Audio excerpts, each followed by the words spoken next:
Now, Wave 31 Storm Tracker meteorologist Grace Anello with 31 Triple Doppler. Feels like we're starting now to ride that fall roller coaster. Cool nights, cool days, and then a couple of warm ones in between, and then back to cool.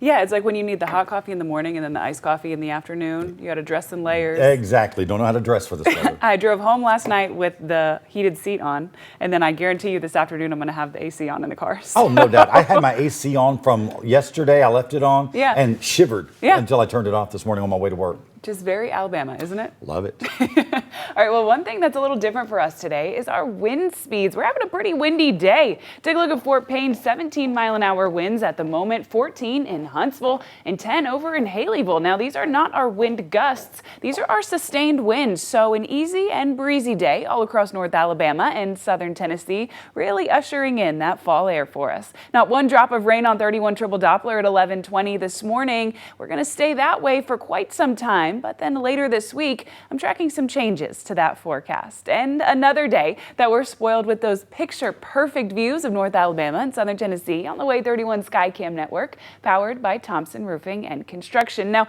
notice we don't have any clouds in the sky. That means there's an abundant lack of moisture, which is why we're feeling that crisp fall air, because there is almost no humidity. Well, of course, there's always some, but very, very low humidity in the air, and really ushering in fall and leaving us cloud-free as well. 70 degrees right now in the Rocket City, the same in Gadsden, and 69 in Haleyville. So after what was a very brisk morning, approaching that point where you might be ready to shed that layer of jackets that you brought out the door first thing and prep for a much warmer afternoon. Now at noon, our temperatures are going to sit in the low 70s for lunchtime. At 2 p.m., it's the upper 70s. At 3 o'clock, that's when we'll hit our high temperature of the day, which is an even 80 degrees, which is actually average for this time of year. We were just well below average over the weekend. Notice, though, how strong our wind speeds stay. It's going to be a breezy day, but a sunny day all throughout the valley. First thing tomorrow morning, we'll be chilly again, but not like we were this weekend. We can say goodbye to those wake-up temperatures in the 40s, at least for the next several days. We'll sit at 53 degrees on your Tuesday morning when you're waking up and heading out the door. Do I still think you're going to need a jacket? Yeah, you will, but it's not going to be quite as cold first thing. The good news is we've got plenty more sunshine on tap for your Tuesday and even for Wednesday as well. But take a look at the next several days. We're going to stay warm on Tuesday with a high temperature in the low 80s. We rebound to the mid and upper 70s, just below average to close out the work week, and then almost a 10-degree drop in temperatures just between Friday and Saturday. Well, y'all are smart enough to know that means a cold front's coming through, and with cold fronts often come rain.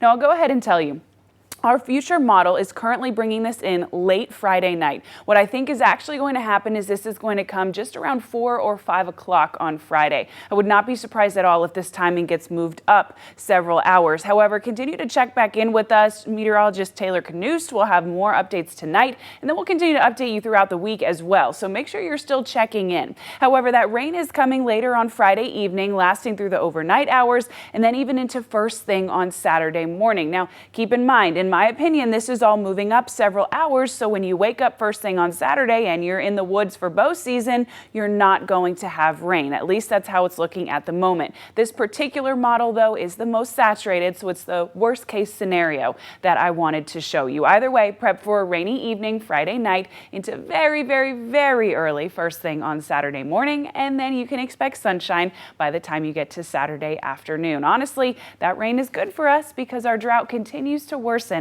in North Alabama and southern Tennessee, so it's a win.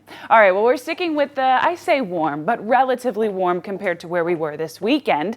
Conditions to close out much of the work week. We've got that rain and a cold front moving through that drops our high temperature a full 9 degrees Friday into Saturday. When you wake up on Sunday, temperatures are back in the 40s and high temperatures are back in the 60s as this brisk fall push just continues. I think every time it gets warm, it gets cooler when we get back to cool. Yes, it sure does. And, you know, we're approaching that point where our leaf change is almost at peak. So we're going to have all those reds and oranges before too long. I love it. Thank you so much, Grace. Thank you.